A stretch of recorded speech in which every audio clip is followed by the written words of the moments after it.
Okay, quadrupole moment. Whenever you have a charge distribution, which is something like they are situated in a four corner. In normal way, what we can define, if you have plus q, minus q, minus q, and plus q, then if this is a system, then you have a field, and that field is varying with respect to 1 upon r cube. Not r cube, it will be r4, I think, or r cube, or distance, whatever the distance we have took. This one. ये आपका actually are cube नहीं, ए cube है. Distance नहीं, एक और दूसरे parameter से mean somewhere you are sitting and you are measuring that particular from the origin. ये डिस्टेंस हमारा आर क्यूब है, ये तो अब आर क्यूब होगा, but the field due to this particular distance from the origin is somewhere else, then it is varying as 1 upon a cube or r cube. That we can define, but उसके detail में हम नहीं जा रहे हैं. The quadrupole moment is defined as, जैसे हमारा dipole moment होता है ना, वो क्या होता है 2q and d, where you have plus charge and a minus charge and the distance between those two is 2d. तो इसको 2qd ना लिख करके हम कई बार qa भी लिख देते हैं. a is the total distance between these two, that is 2d, जिसको आप normally लिखते हो. From the midpoint it is a times here, d times here, and d times here, so that is 2d. So this is a kind of dipole, and the field which is varying, it's with respect to its center and at a distance r, it is 1 upon r cube. तो यहाँ पे भी कुछ वैसे ही variation है, but वो distance केवल दे रहे हैं. Please mute yourself. We are not taking this distance, but we are taking other distance, that is with respect to origin. Okay, so by definition we can derive also that how this formula we are getting, but by definition this value eq, which is quadrupole moment, that will be equal to e, a wave function, whatever the wave function you have for any system at this particular point, 3z square minus r square. Z is the z-axis and r is any general position vector with respect to origin. Psi dv throughout whole the volume. We have to just find this value, and that will be your quadrupole moment. So normally what happens, we know that r, which is written as r equal to x square plus y square plus z square, or you can write r square. Root नहीं लिखा मैंने. R square equal to x square plus y, three-dimensional system, we can write this one. And if we have spherically symmetric system, means if we have spherically symmetric means any, for example, from the center of the nucleus, we are having sitting somewhere here, and we are measuring here at this particular point, that is a circumference. So if it is a spherically symmetric means, let me just write it for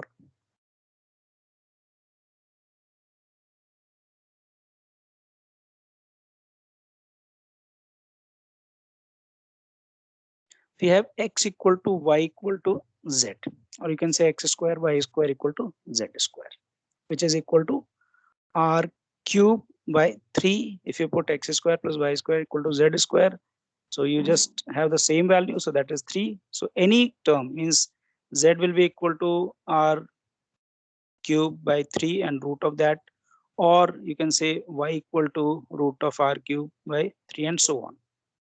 So if this is the case, then if you look at this equation, which is for the quadrupole moment, then this EQ, which is equal to what? 3z square minus r square. क्या होगा ये term?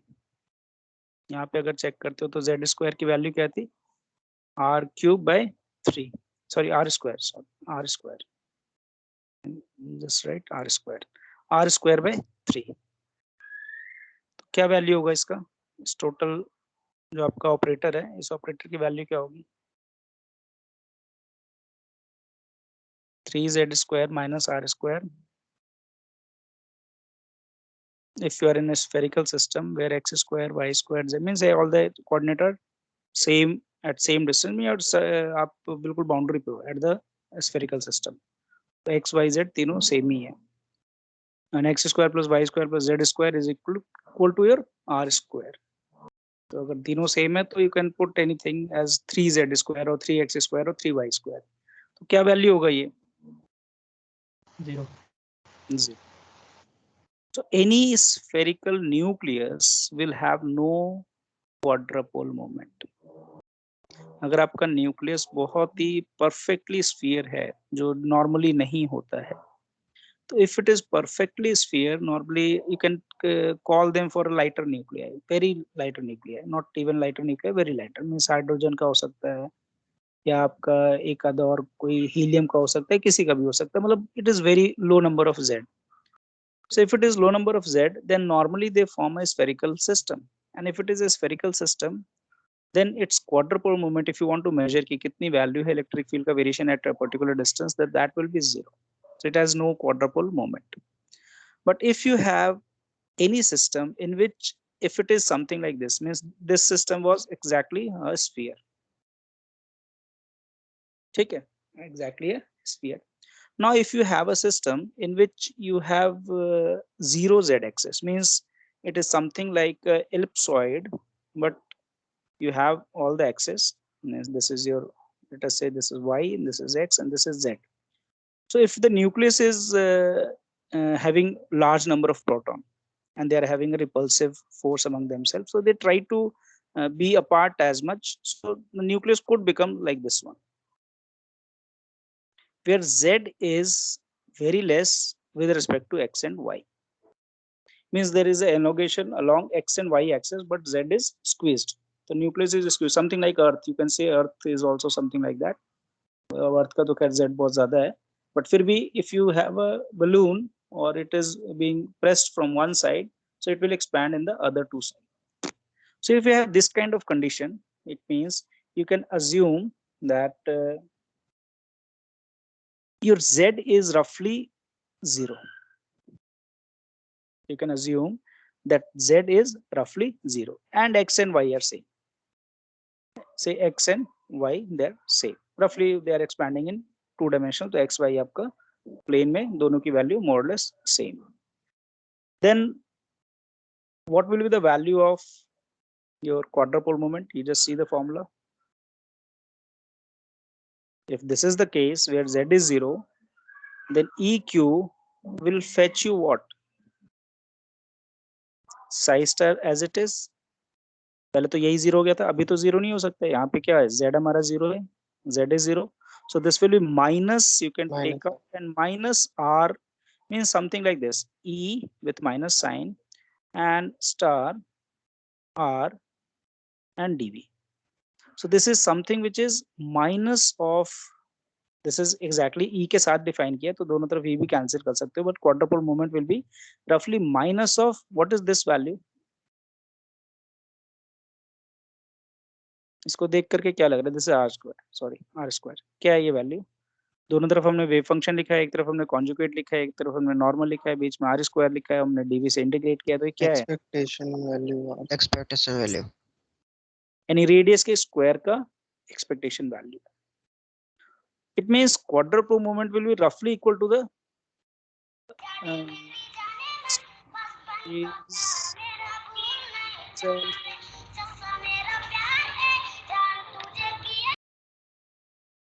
who is this?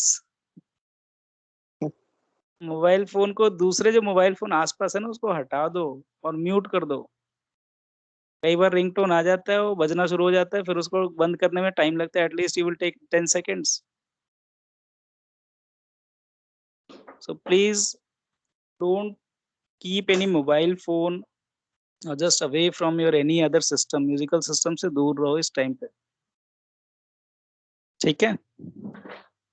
Who was this? If anyone has otherwise record में तो आ ही गया होगा कि शायद किसी बच्चे ने भी लीव किया है. He might be Abhishek and he has left. तो अपने आसपास के जो मोबाइल फोन है ना, प्लीज उसे अभी भी, अगर आपके आसपास हैं दूसरे मोबाइल फोन, तो उसको दूर रख लो. नॉर्मली होते ही हैं सभी के पास 2 मोबाइल फोन, तो just keep them away. So the expectation value of your r², यानी आपने रेडियस का स्क्वायर किया और उसकी एक्सपेक्टेशन वैल्यू उस पर्टिकुलर वेव फंक्शन में you are searching out, that means quadruple movement will be that one. and you just multiply with the charge, you will get the value of exactly the quadrupole moment. Next possible case is if you have a elongation along z axis. There is a possibility nucleus could elongate along z axis and you don't have any x and y. It means z is feasible value and x and y they are approaching to 0. Okay, ये एक possible case हो सकता है. Then the value of this is equal to what? You just look at the formula. Let me write it here. 3z square minus r square. ये quantity अब क्या होगा? इस क्वांटिटी की वैल्यू क्या होगी? 2z square. 2z z है और ये x और y 0 है, तो आप अगर ऊपर फॉर्मूला देखोगे तो r square equal to x square plus y square plus z square. This was the formula. तो हमारे पास ये दोनों तो 0 हो गए. r square is equal to z square.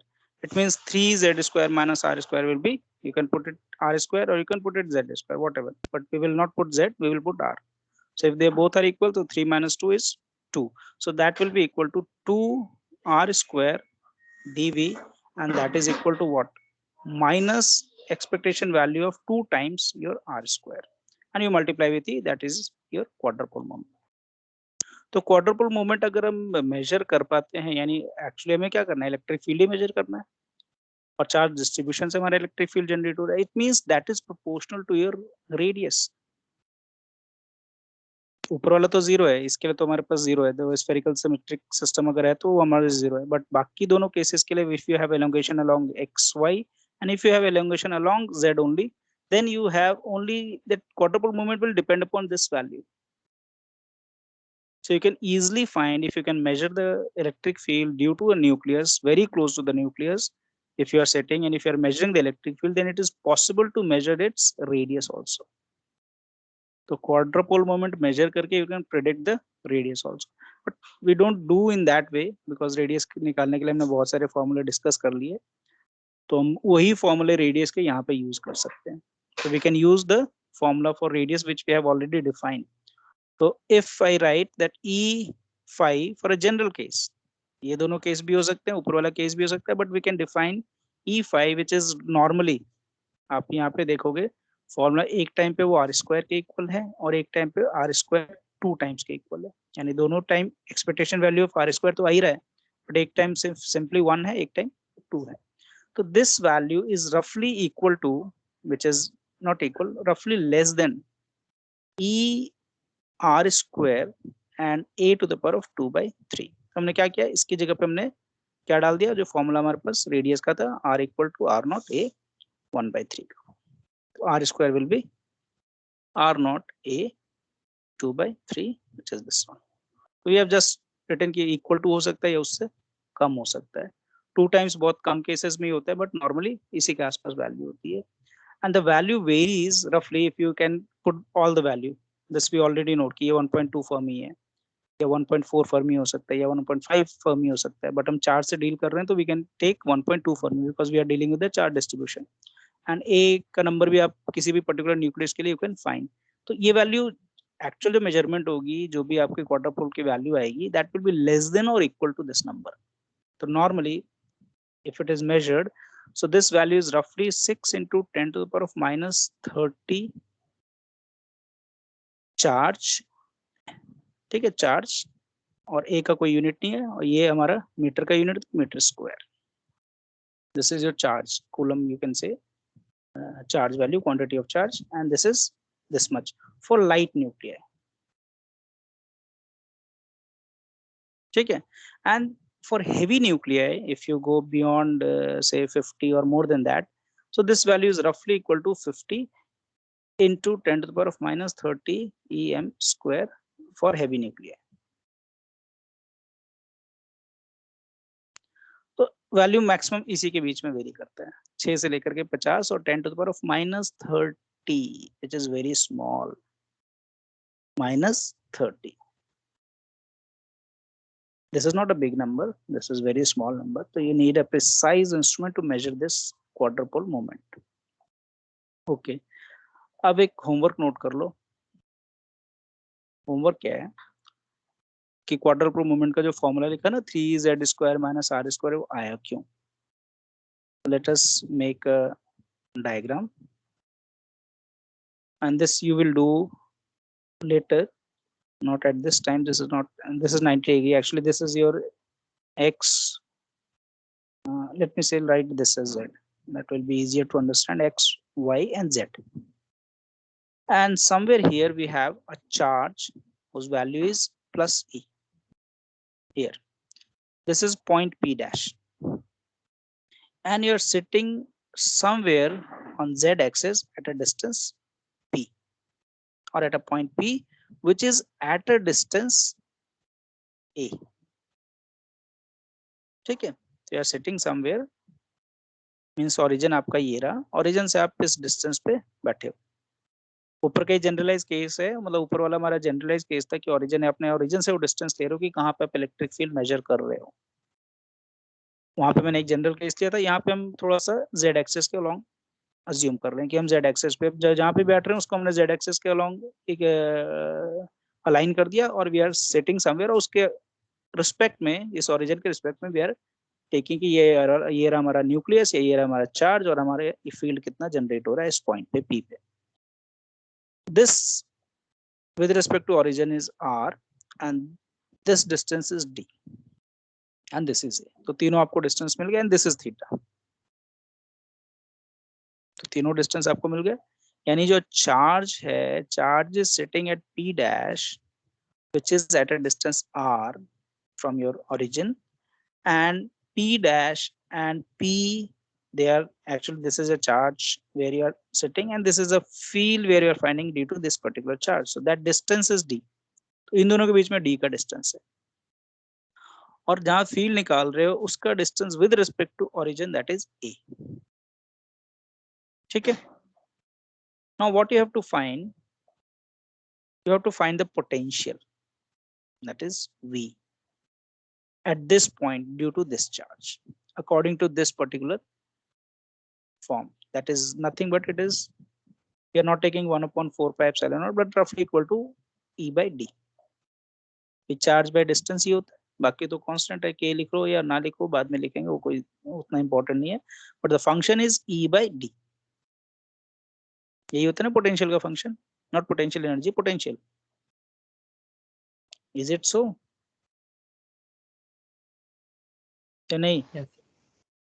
बाकी जो के हम लिखते हैं जैसे 1 upon 4 pi epsilon, वो मैंने नहीं लिखा। D will be equal to, यहां तक मैं हिंट दे देता हूं, उसके बाद आपको करना है बाद में। ठीक है, and this is half of this because d square will be equal to a square r square and cos of these two, मतलब कोसाइन वाला फॉर्मूला यूज कर रहे हो, तो ये d will be half of this. You have to expand this binomially, और इसको expand करो और find the expansion for this potential due to this particular function. So what you will find there is a term which is proportional to 1 upon a, means there is a coefficient with respect to 1 upon a. You will find 1 upon a square, and you will find 1 upon a cube, you will find 1 upon a4 and so on. ये चलता है। इसका जो coefficient आएगा ना, that will be net charge, that is equal to e. इसका coefficient जो आएगा that will be dipole moment. इसका जो कोफिशिएंट आएगा that will be quadrupole moment. So you must get 3z minus r square. इसके आगे बाकी चार्ज भी होगा, ई भी होगा, but you will get with this way. So if you expand this, then you find कि ये जो फॉर्मूला आ रहा है ना 3z square minus r square, formula आ कहाँ से रहा है, तो you will see from here. तो ये आपका होमवर्क है, इसको एक्सपैंड करना है बाइनोमियली, और इसके बाद देखना है कि ये हमारा क्या फॉर्मूला आ रहा है। तो maybe we will do in the next tut. आज के ट्यूट में तो दूसरे क्वेश्चन है, ये वाला नहीं है, but you can do in the next tutorial. So now we will shift to the new topic which is your liquid drop model, क्योंकि इसमें हमारा न्यूक्लियस के डिफरेंट मॉडल्स हैं, तो 3 मॉडल हमें डिस्कस करने हैं रफली, जो हमें, जिसमें से शेल मॉडल का कोई डेरिवेशन नहीं है, आता भी नहीं है कभी, but if we can do that, थोड़ा सा हम उसका हिंट लेंगे कि शेल मॉडल जनरेट कहाँ से हो रहा है, क्योंकि उसको पढ़ने का तरीका वही है। अदरवाइज सिर्फ शेल मॉडल याद कर लोगे कि हाँ पे ये होता है, तो फिर उसमें कोई इंटरेस्ट नहीं है। ठीक है, so let us start with a very crude model, which is liquid drop model. ये वैसे पढ़ा भी होगा आपने, पढ़ा हुआ है या नहीं? मॉडर्न फिजिक्स में थोड़ा सा पढ़ा होगा इसको। So I will just read out the statements which assumption you follow for liquid drop model. तो एक बार जरा आप लोग बताओ कि क्या क्या assumptions हम यूज करते हैं लिक्विड ड्रॉप मॉडल में, जो बेसिक assumption है which is important। एक बार आप लोग बताओ,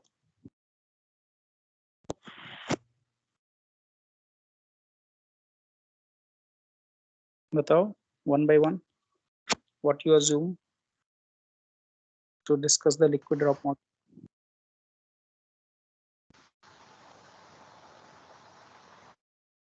Nucleons are like drops of liquid. Clear नहीं आई वॉइस?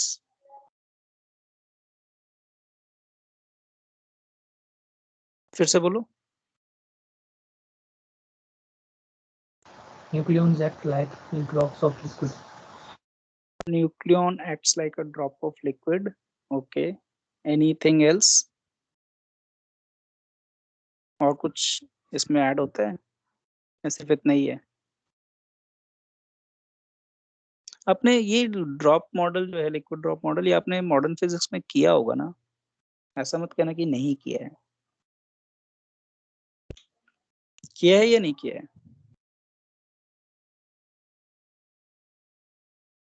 यस और नो?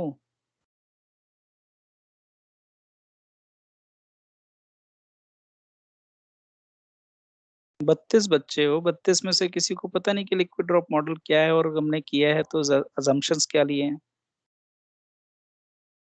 क्या है तो क्या है अजम्पशंस, कुछ तो बताओ। मुझे नहीं पता अजम्पशन, मुझे नहीं पता ये भी अजम्पशन, एक बार आप लोग बताओगे क्या अजम्पशन। इसमें एटम को लिक्विड ड्रॉप के एटम जैसे को मानते हैं और nucleus. Nucleus, sorry.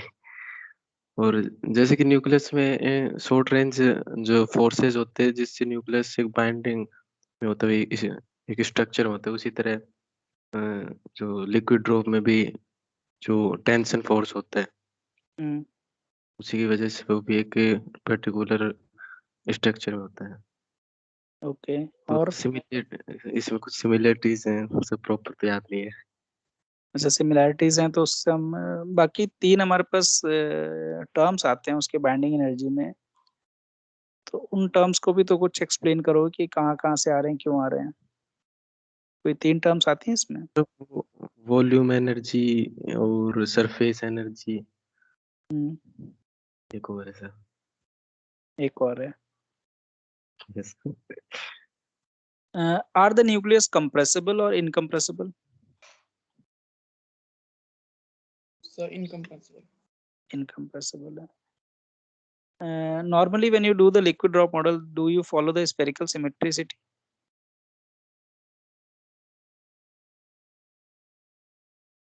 or not?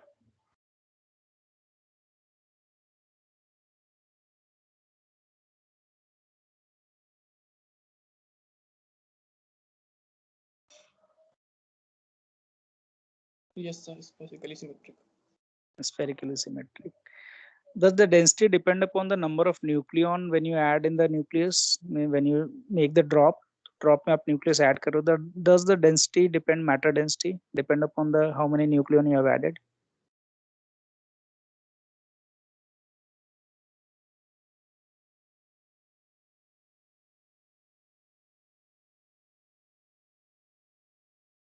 इतने सारे बच्चे हो, बताओ, थोड़ा तो बता सकते हो ना।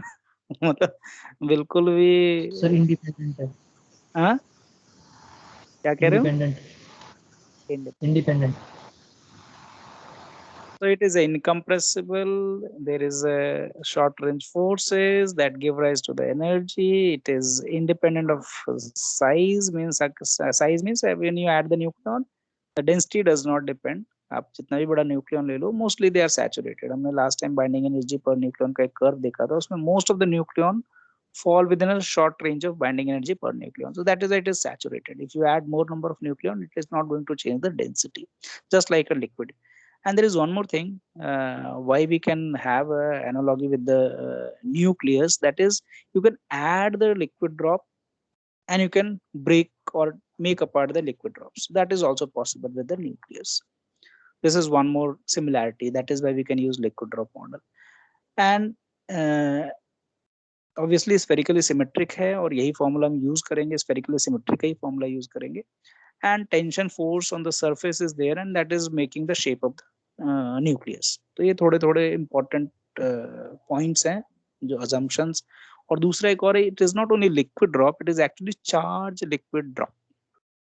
नॉर्मली हम वर्ड लिक्विड ड्रॉप हमेशा यूज करते हैं ना, but it is a charge liquid drop. तो there is a charge is also there in the nucleus. Okay, तो बहुत अच्छा, कुछ कुछ चीजें पता है, हो सकता है बताना नहीं चाहते हो, वो अलग चीज है। तो let us start with the how the energy of this liquid drop is assigned. कहाँ से वो एनर्जी आती है और कितनी एनर्जी होती है to make that liquid as a stable liquid drop which is a charge liquid. That is what we have to find. हमें क्या करना है, बाइंडिंग एनर्जी, यानी उसको लिक्विड को बाइंड करने की जो एनर्जी जनरेट हो रही है, from where that energy is being coming. Okay, so the first term, which is volume term, binding energy due to volume, इसकी वैल्यू क्या होती है?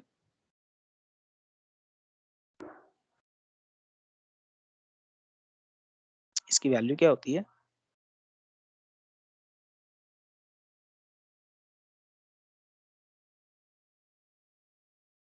किसके बराबर होता है ये? which is equal to what?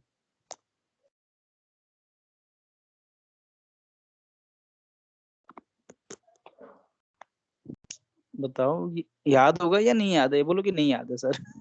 ये याद है। mass of nucleon The product minus product of, of product of में नहीं समझा, फिर से बोलो। प्रोडक्ट ऑफ, सब प्रोडक्ट का मास माइनस रिएक्टेंट का मास इंटू सी स्क्वायर। ये कौन सा फॉर्मूला है? ये मैं नहीं समझा। या तो बाइंडिंग रिएक्शन का बता रहे हो? मैं सिर्फ binding energy due to volume contribution to the liquid drop model of the nucleus, volume उसका जैसा है उसके अकॉर्डिंग उसके में एनर्जी कितनी है। तो ये तो first term of the binding sir, energy है। हाँ, सर ये वॉल्यूम के प्रोपोर्शनल टू होती है। वॉल्यूम के प्रोपोर्शनल। ओके, चलो पहले हम यही लिखते हैं, it is proportional to volume, but exactly it is not proportional to volume, but it is proportional to A and it is equal to A V A. याद आया? Yes. तो why it is proportional to A only? Have you ever thought कि, या फिर पिछले class में हुआ हो तो, why it is proportional to A only? Why it was not proportional to the volume? 4/3 pi R cube पे क्यों नहीं प्रोपोर्शनल है ये? और अगर आर क्यूब भी लिखते हो तो आर की वैल्यू आपकी आर नॉट ए बन जाता है ना कुछ। अगर आप कहते हो कि वॉल्यूम पे ही प्रोपोर्शनल है, वॉल्यूम पे अगर प्रोपोर्शनल भी तो उससे भी आप फॉर्मूला डिफाइन कर सकते हो, but not in a proper way. That is volume is 4/3 pi R cube. 4/3 pi R naught ए 1/3 होता है, तो ये क्यूब हो गया, ये 1/3, और 3 क्यूब हो गया तो ये 1 हो गया, यानी पावर इसका गया, 3/3 हो गया ना। तो which is, these terms are constant, so it is proportional to a only. हो सकता है इस तरीके से मे बी आपको समझाया गया हो, may be, I don't know, but it is not like this one. It is not proportional to volume actually. Volume term is not, you cannot find using this particular formula, which is wrong way of calculation. If you have done this, then it is not a correct one. Though you are getting the similar kind of thing कि ये भी हमारा जो formula है वो volume पे proportional है, तो वॉल्यूम हमारा आ गया, और बाकी टर्म को मैं कांस्टेंट कह रहा हूँ जिसको मैं ए भी कह सकता हूँ, है ना। इससे भी देखोगे तो यही आंसर आ रहा है, बट मे भी किसी बुक में ऐसे भी समझाया हो, but this is the wrong way. The correct way is just consider the nucleus, and in nucleus you have so many nucleon, है ना? तो न्यूक्लियन आपके उसके अंदर, आपके न्यूक्लियस के अंदर न्यूक्लियन है. I am making in a way which I can easily make you understand कि क्यों ऐसे हैं ये. Okay, what happens that each nucleon interact with n number of nucleon only at any instant of time. Each nucleon interact with n number of certain n number that may be changing, but most of the time it is constant. Means एक nucleon आपके कितने nucleon से interact करेगा वो एक fix number है. And how we fix that number, कि हमने वो नंबर क्यों फिक्स कर दिया? क्योंकि ये एक टाइट बाउंड सिस्टम है, इसमें कोई स्पेस दूसरा अवेलेबल नहीं है, तो मोशन बहुत टाइट है. तो अपने अपने बिल्कुल एक साइज फिक्स्ड है, उस साइज के अकॉर्डिंग वो मूव कर रहे हैं. उसमें और कोई क्या कहते हैं, you don't have any more space that you can create their. So what happens? Every nucleon looks at how many nucleon within the range of strong forces. आपका जो strong force है उसके रेंज में उस न्यूक्लियन को कितने nucleon view हो रहे हैं. For example let us take assume कि ये वही न्यूक्लियन का साइज है विच इज ऑफ 7 फर्मी, इसका रेडियस 7 फर्मी है. And we know that strong force does not go beyond 1.5 fermi. इससे बाहर वो अप्लाई नहीं हो सकता. इट मींस जो प्रोटॉन यहाँ पे है या जो न्यूट्रॉन यहाँ इस बाउंड्री पे, इट नेवर सी और it never interact with the other neutron और proton at the other boundary. इनके बीच में कोई इंटरेक्शन नहीं है. अगर इंटरेक्शन नहीं है तो कोई इंटरेक्शन एनर्जी भी जनरेट नहीं होगा. इंटरेक्शन एनर्जी कब जनरेट होगा?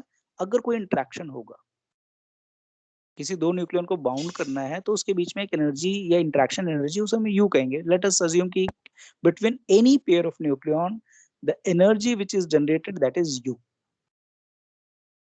ठीक है, तो you is the pair energy. Clear? And I also said कि भी आप इससे ज्यादा, ये तो मैंने मैक्सिमम लिमिट लिया, वैसे भी ये 1.2 से ज्यादा जाता नहीं है, 1.2 1.3 fermi, but let us take this is the maximum distance where it can interact. What happens कि this nucleon will interact with this one, this one, this one. So what it will make a sphere of 1.5 Fermi radius. और जितने उसे nucleon दिख रहे हैं उन सब से इंटरेक्ट करेगा. Is it clear? Is it clear? Yes or no? Yes, sir. Yes, sir. It means how many are going to interact, that number is fixed always. If you take this nucleon, it is interacting with these number of nucleon. If you take this one, so it will also interact with certain n number of nucleon, and so on. It means ये number fix है, यानी एक nucleon के साथ n pair formation हो रहा है और हर एक पेयर फॉर्मेशन से u एनर्जी है, तो टोटल एनर्जी एक न्यूक्लियन के इंटरेक्शन से nu आ रहा है, क्योंकि वो n पेयर्स बना रहा है और हर एक पेयर की एनर्जी u है. Clear? Now what happens, you start counting how many nucleons you have. This will also make certain number of pair, this will also make n number of pair, this will also make. What you are doing, you are counting whole of the nucleon. यानी आपने जितने a nucleon है तो उतने nucleon के आप छोटे छोटे स्फीयर बना रहे हो और हर एक न्यूक्लियन अपने n नंबर पेयर से इंटरेक्ट कर रहा है. This is overestimation of energy. Actually this is overestimation. That is why the volume term is largest value.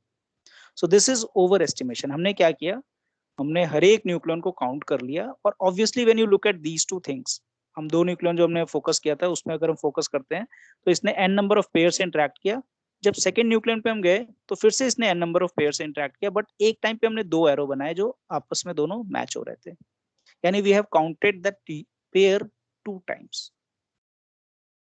तो जब मैं फर्स्ट न्यूक्लियन से एन एथ न्यूक्लियन तक पहुंचता हूं तो मैं हर एक पेयर को डबल टाइम पे काउंट करता हूं। Is it clear? Is it clear? Yes, sir. Yes, sir. ठीक है, it means actual total energy will B A by 2। A number है तो मैंने 2 बार काउंट किया तो जस्ट डिवाइड बाय 2। तो this is the basic formula, this is not the formula, though you get the similar answer but this is not the formula. It means this is constant, एक pair की energy कितनी होगी दो nucleon की, that is fixed. कितने pairs formation करेगा, that is also fixed for the nucleus, and 2 is already constant, so that is proportional to this number. That is why we are getting AVA, where AV is the constant of proportionality for the volume term. Okay, let us back to the second term. अभी मैंने एक line बोली थी जब मैंने first term evaluate किया, तो second term जब हम इवैल्यूएट करेंगे that is your surface. What I have said in the previous one that we have overestimated the energy. हम यहाँ पे भूल गए कि जो बाउंड्री पे न्यूक्लियन है they don't form the pair outside that nucleus. इसके बाहर तो क्यों निकले, मैंने तो सिर्फ स्फीयर बनाना शुरू किया और हर एक न्यूक्लियन को काउंट कर लिया, तो देयर इज अ पॉसिबिलिटी कि such numbers maybe several number of nucleon staying at the boundary, and those nuclear only form the pair within the nucleus, it is not forming any pair outside the nucleus. तो मैंने क्या किया, over estimation कर लिया volume term, यानी actually मैंने जो energy calculate की ना बहुत ज्यादा है, उतनी एनर्जी है नहीं वहां पे, उससे कम है। तो द सरफेस टर्म, तो जो मैंने गलती की वॉल्यूम टर्म कैलकुलेशन में, that I need to rectify. Means what I will do, I will first calculate की how many nucleons are there on the surface, surface पे कितने न्यूक्लियॉन्स होंगे। एंड वी ऑल्सो नो कि सारे nucleon similar kind of behaviour show करते हैं irrespective of charge, means proton neutron में कोई डिफरेंस नहीं। अभी हम न्यूक्लियॉन बोल रहे हैं, nucleon means irrespective of charge और zero charge, means neutron and proton, तो दोनों को मैंने एक ही नाम दे दिया न्यूक्लियॉन। तो obviously this will be how many nucleus on the nucleon on the surface, that will be proportional to the what is the surface energy, surface value। आपकी surface कितनी बड़ी है, जितना बड़ा सरफेस होगा, और आपको ये पता है कि सबके सब आपके सैचुरेशन पे हैं, तो जितना ज्यादा सरफेस उतने ज्यादा nucleon on the surface. Simple जी भाई, बाउंड्री अगर आपने बढ़ा दी तो सारे दूर दूर बैठ गए, बाउंड्री आपने और बढ़ा दी तो सब और दूर चले गए। तो जितनी ज्यादा बाउंड्री बड़ी होगी उतने ही न्यूक्लियन आपके सरफेस पे लाई करेंगे।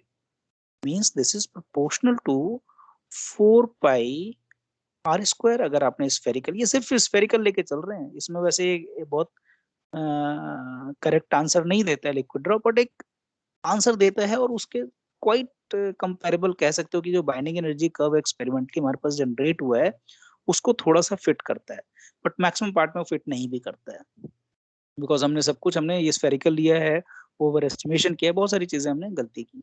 So we need to rectify these terms. So that will be proportional to this one. It means it is proportional to 4 pi. You can say this is r square. You can write r. हमने ऊपर formula लिखा था, ये r equal to r naught a 1/3, तो उसको हमने यहाँ डाल देना है। तो that will be equal to r naught a, ये आ गया स्क्वायर, और ये आ गया आपका 2/3। So you can put it, ये सारे टर्म कांस्टेंट हो गए, तो और कोई टर्म पे डिपेंड नहीं कर रहा है। तो this is 4 pi r naught square a 2/3. This is called as as a 2/3. This is the surface coefficient for the surface term. This energy we have calculated extra. अभी क्या है, जब सरफेस पे जो न्यूक्लियन है उनके आधे ही पेयर फॉर्म हुए, पूरे पेयर फॉर्म नहीं हुए थे। बाउंड्री पे हैं तो ऊपर के बाउंड्री से बाहर के पेयर कोई फॉर्मेशन हो नहीं रहा है, सिर्फ अंदर के फॉर्मेशन हो रहे हैं। It means this is to be subtracted, यानी अब जो फॉर्मूला हो गया बाइंडिंग एनर्जी का, हर बार मैं इसको जब लिखूंगा ना, जैसे फर्स्ट बाइंडिंग एनर्जी मैंने ये लिखा कि ये एक टर्म है, फिर मैंने दूसरा टर्म ऐड किया, अब total binding energy will be due to surface and volume, that will be AVA. This is overestimated value. You have to minus, you have to remove this extra energy which you have calculated. यानी आपने जो ये pair बनाए थे बाहर वाले, ये pair तो है ही नहीं, तो ये एनर्जी आप निकाल दो। कितनी निकालोगे? जितने आपका सरफेस एरिया है। It means you have to remove this term. Clear? Is it clear? Yes, sir. Okay, so Yes, why we sir. do the subtraction? Subtraction is done because your volume is overestimated, volume term is overestimated. Now the third quantity is your coulombs term. ये भी हमने वो निकाल दिया। हमने क्या बोला कि हमने अभी सिर्फ न्यूक्लियन कंसिडर किए इन दोनों केसेस के लिए। जब आप वॉल्यूम टर्म निकाल रहे हो, जब आप सरफेस टर्म निकाल रहे हो, तो आप जस्ट कंसिडर्ड कि आपके पास न्यूक्लियन है, you don't have any charge formation. But we also know कि हमारे पास जो हमारे ये पार्टिकल्स हैं उनमें चार्ज भी है, कुछ पार्टिकल्स, सारे के पास नहीं है, but some have certain charge. So if some have certain charge, then you have to remove that charge also. क्योंकि चार्ज को न्यूक्लियस क्या कर रहा है? उसको बाइंड कर रहा है। It means it is overcoming to the Coulomb repulsion. तो जो प्रोटॉन्स के बीच में कूलम रिपल्शन है उसको ओवरकम कर रहा है। अब ये एनर्जी आएगी कहाँ से? जो वॉल्यूम टर्म ने आपने एक्स्ट्रा एनर्जी कैलकुलेट कर ली थी, वही एनर्जी आपके इस पार्ट में उसको इंक्लूड करेगा। It means you will subtract. This term is also going to subtract. This is actually decreasing your energy. आपने एक महीने में अज्यूम कर लिया कि इनके पास चार्ज नहीं था और आपने देख लिया कि इतनी टोटल एनर्जी यू है, बट एक प्रोटॉन के बीच में वो यू नहीं है, यू डैश है। क्यों यू डैश है? Which is actually the interaction energy minus the repulsion. Interaction क्या कर रहा है? उसको अट्रैक्टिव फोर्स से अट्रैक्ट कर रहा है, बट कूलम फोर्स क्या कर रहा है? उसको रिपेल कर रहा है। तो you have to subtract that you, तो you has to be modified. आपको जो interaction energy between proton proton, not between neutron proton और neutron neutron, but it is between proton proton, so वो नंबर हमें माइनस करना है। तो ऐसे ऐसे कितने पेयर हमारे फॉर्मेशन होंगे, we have to find how many pairs are there and we have to subtract that energy. So third quantity which is actually called as BEC, coulomb term. So that is proportional to, if I write directly the number, which is if you can understand this number, which is very not, I will not write minus here, first I will write normal, 3/5 e square by 4 pi epsilon naught z into z minus 1 divided by r naught a 1/3. What is this term? देख के पता चल रहा है कि क्या है ये? देख के लग रहा है कि कोई, हाँ, स्टैंडर्ड इक्वेशन है जिसको हम कह सकते हैं ये क्या है? ये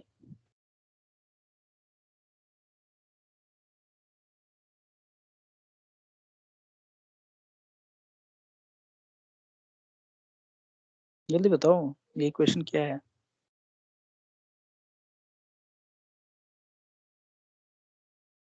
देख के पता चल रहा है या नहीं पता? हाँ या ना तो बोलो कि ये सर ये लिखा आपने, ये क्या है, क्या हमें नहीं समझ में आ रही कि क्या है ये? Yes, sir. क्या है ये? यस मतलब कि नहीं समझ में आया, या समझ में आया उसको यस कह रहे हो? किसको कह रहे हो यस? क्योंकि ये सारे टर्म कांस्टेंट है ना, इसलिए मैंने इसको कांस्टेंट ले लिया है। बाकी हमारा ये वेरी कर सकता है। ये क्या टर्म है तेरा, एक बार बताओ तो, टर्म है क्या?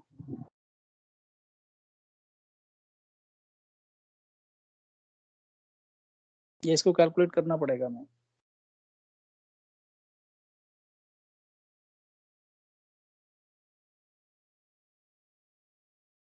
हाँ या ना बताओ, हमें पता है या नहीं पता, ये भी तो बताओ। नहीं पता तो कोई दिक्कत नहीं, मैं बताऊंगा ना कि टर्म कौन सा है, और पता है तो बताओगे आपकी कौन सा टर्म है। नहीं याद सर।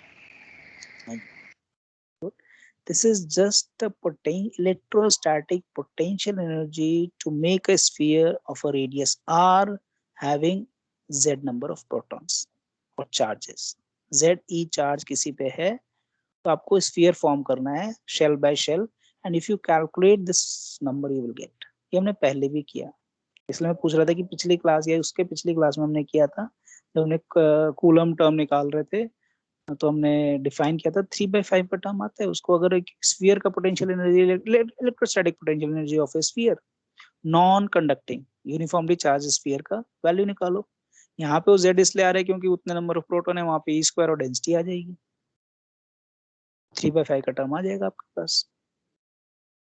पोटेंशियल आपका आता ही है 3/5 के टर्म में, पोटेंशियल एनर्जी में आपने एक और z से मल्टीप्लाई कर दिया सिर्फ, तो z-1 न्यूक्लियस, हाँ किया है ना, z-1 न्यूक्लियस एक फॉर्म हो गया जिसमें z-1 चार्जेस है, एक और आप एक्स्ट्रा लाके रख रहे हो तो उसको एक रिपल्शन मिलेगा ना बाकी न्यूक्लियस के बाकी चार्जेस से, वही फॉर्मूला है बस। आपको एक शेल बनाना है और स्फेरिकल शेल बनाना है जिसका radius r equal to r0 a 1/3 है। शेल को जब बना रहे हो और 1/1 चार्ज आप डाल रहे हो शेल बाय शेल, तो this is the total energy which is stored in that, this is a repulsive energy. यानी आपको उसको स्फीयर को बनाने के लिए इतनी एनर्जी आपको डालनी पड़ेगी, बट हमें नहीं डालना होता है, हमें बनाना नहीं होता है, nucleus contribute this energy. Nucleus का जो एनर्जी अपना है ना, जो पेयरिंग टर्म से आ रहे थे आपके यू, तो प्रोटॉन के लिए वो मॉडिफाई हो जाते हैं। तो इतनी energy, again if you right now, this is your liquid drop model AVA, आपने सेकेंड टर्म ये माइनस किया था, ये भी आपको माइनस करना पड़ेगा इसी नंबर से। ये हमने सारे पेयर्स के लिए कैलकुलेट किया था, कुछ सरफेस ने उसे डिक्रीज कर दिया, कुछ आपके रिपल्शन फोर्स जो प्रोटॉन के बीच में, वो भी उसको सब्ट्रैक्ट करेंगे। तो this is z and z-1 upon a 1/3. So this is actually nothing but a liquid drop model. बस इतना ही लिक्विड ड्रॉप मॉडल, इससे ज्यादा नहीं है। इससे ज्यादा है, इससे आगे भी है, this is z-1, sorry this is z-1, इससे फिर आगे भी है। z, हाँ फिर z into z-1 कैसे? ओके, अभी हम ट्यूट करेंगे ना, उसमें क्वेश्चन है, there is a sphere which is having a density, ठीक है, charge density, and it is having a radius r, and you have to calculate what is the electrostatic potential energy, जिसको हम कह सकते हो u। तो आपको ये कैलकुलेट करना है,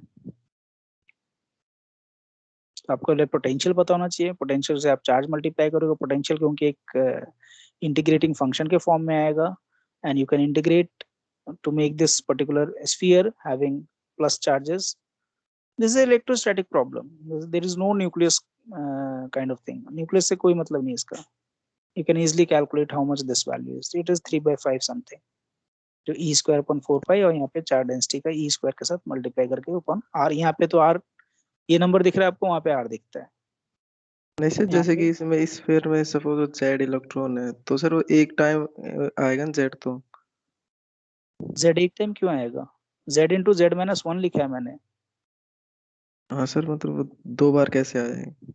आप डेंसिटी से मत करो, आप नंबर ऑफ चार्जेस डालना शुरू करो। अगली क्लास में न्यू ट्यूटोरियल में हम करेंगे ये प्रॉब्लम। ये इलेक्ट्रोस्टैट का प्रॉब्लम है, ये न्यूक्लियस का प्रॉब्लम नहीं है। चलो दूसरे तरीके से कर सकते हो, एक z आप लेके आओ, उसका पोटेंशियल एनर्जी कैलकुलेट करो, फिर जब सेकंड z आएगा तो उसका पोटेंशियल एनर्जी कैलकुलेट करो। जब आप यहाँ पे, हम यहाँ कर रहे हैं डेंसिटी के फॉर्म में, आप नंबर के हिसाब से करो। पहला है न्यूक्लियस में z, यानी फर्स्ट प्रोटॉन आ गया, एक प्रोटॉन आ गया, there is no repulsion. Second proton आ गया, then there is a repulsion. फिर थर्ड प्रोटॉन आ गया, then there is a 2 repulsion. तो समेशन वाला एक टर्म अगर आपने इलेक्ट्रोस्टैट में देखा होगा, if you collection of charges, let us do in this way. और नेक्स्ट क्लास में इसे हम कैलकुलेट करते हैं कि कितना आएगा, and you just go on calculating. और सभी का अज्यूम कर लो कि सारे के सारे अपने सरफेस पे बैठे हुए हैं, यानी उनके बीच में जो डिस्टेंस है वो रेडियस ही है। तो we will try to calculate and we will see, we will get this formula. तो ये हम नेक्स्ट ट्यूटोरियल क्लास में इस कंडीशन को निकालने के लिए छोड़। देखो फर्स्ट मैंने इसलिए समझाया क्योंकि वो न्यूक्लियस का पार्ट था, AB, ए सरफेस भी आपका न्यूक्लियस का पार्ट है, बट दिस इज इलेक्ट्रोस्टैट, हम इसको यहाँ डिस्कस नहीं करेंगे। We know the formula and we are using this formula here. अगर कोई ऐसा फॉर्मूला है जो हमें यहीं पे कैलकुलेट करना है तो उसे हम यहाँ क्लास में करेंगे, otherwise we will do in the tutorial. ठीक है, तो ये प्रॉब्लम हम नेक्स्ट क्लास में 11:40 वाली क्लास में करेंगे। So this is your liquid drop model, यहीं तक है लिक्विड ड्रॉप मॉडल। या और भी कुछ टर्म होते हैं इसमें? Do we have any other extra term or this is the liquid drop model? होता है इसमें एक्स्ट्रा टर्म और, या यहीं यस तक सर, होता है? होते होता हैं। है सर इसमें इतना पता तो नहीं सर, इसमें होते या दूसरे, लेकिन सिर्फ 5 टर्म्स होते कौन से वाले? टर्म्स होते हैं। That is a semi empirical mass formula, या इसको कहते हैं liquid drop model with modified by the quantum mechanical corrections। अगर कोई पूछता है ना तो लिक्विड ड्रॉप मॉडल सिर्फ यहीं तक है। बाकी जो दो टर्म एक्स्ट्रा आ रहे हैं इसमें, they are quantum mechanical correction to this particular liquid drop model. Liquid drop model is classical analysis of a nucleus, वो क्लासिकल एनालिसिस है। जो दो टर्म एक्स्ट्रा आप जब ऐड करो ना, तो यू विल स्पीक कि yes those two terms are added, that is actually correction to this formula due to quantum mechanical analysis. वो क्वांटम मैकेनिक्स से करेक्शन आ रहा है, उसको लिक्विड ड्रॉप से कोई मतलब नहीं है। लिक्विड ड्रॉप है बट उसमें कुछ हमने मिस किया, क्योंकि ये फॉर्मूले पहले आए थे। And if you see the graph, जब इन दोनों का ग्राफ आप देखोगे, अगली क्लास में हम देखेंगे, हमारे पास ग्राफ ये आया था, एक्चुअल जो बाइंडिंग एनर्जी पर न्यूक्लियन का कर्व है with respect to A. Liquid drop model को अगर फिट करते हो तो it will fit for the lower nuclear and it will go like this, there is a gap. तो this is just a mere answer, this is just answer कि चलो ये formula कुछ ना कुछ इस फंक्शन को दोबारा रिट्रेस कर रहा है, यानी थ्योरेटिकली थोड़ा करेक्ट है। बट जो मिस हो रहा है ना हैवी न्यूक्लियर के केस में, लाइटर में तो फिट कर रहा है, लेकिन हैवी न्यूक्लियर में थोड़ा सा गैप आ रहा है। उस गैप की सेटिंग या उस गैप की जो फिटिंग की गई, that is due to other two terms, that is quantum mechanical correction, that we will do in the next class. ठीक है, तो डिटेल में अच्छे से अगर बताना तो ऐसे नहीं कि 5 टर्म है, 2 टर्म है, 3 टर्म, नहीं। First 3 terms are due to liquid drop model purely on a classical basis. Next 2 term is actually the correction to the liquid drop model due to quantum mechanics. और obviously ये model पहले आया था quantum mechanics के आने से पहले। तो एक बाइंडिंग एनर्जी का फॉर्मूला हमारे पास था, तो बाइंडिंग एनर्जी के जब ड्रॉ किया बाइंडिंग एनर्जी का, ये एक्चुअल एक्सपेरिमेंटल फॉर्मूला है, एक्सपेरिमेंटल कर्व है ये हमारा। This is theoretical curve which is liquid drop model. वो फिट करता था बट एग्जैक्टली फिट नहीं करता था, तो वी नीड इम्प्रूवमेंट। तो उस इम्प्रूवमेंट को हमने यहाँ पे फिर कैसे, अब हाँ वो तो जो दो टर्म है, दैट इज सिमेट्रिक और यू कैन से asymmetric term and a pairing term, so that we will discuss in detail in the next class. Maybe you have done in the previous semester also, किया हो ना किया हो पता नहीं, but may be. तो अब हम अगली क्लास में चलते हैं, ये वाली क्लास एंड करते हैं and just come to the tutorial and we will discuss this problem which is how much potential energy is there if you have a collection of atoms, collection of charges. हम ये अलग question हम उस class में करते हैं। I am just ending this meeting and starting the tutorial meeting. You just come in that one.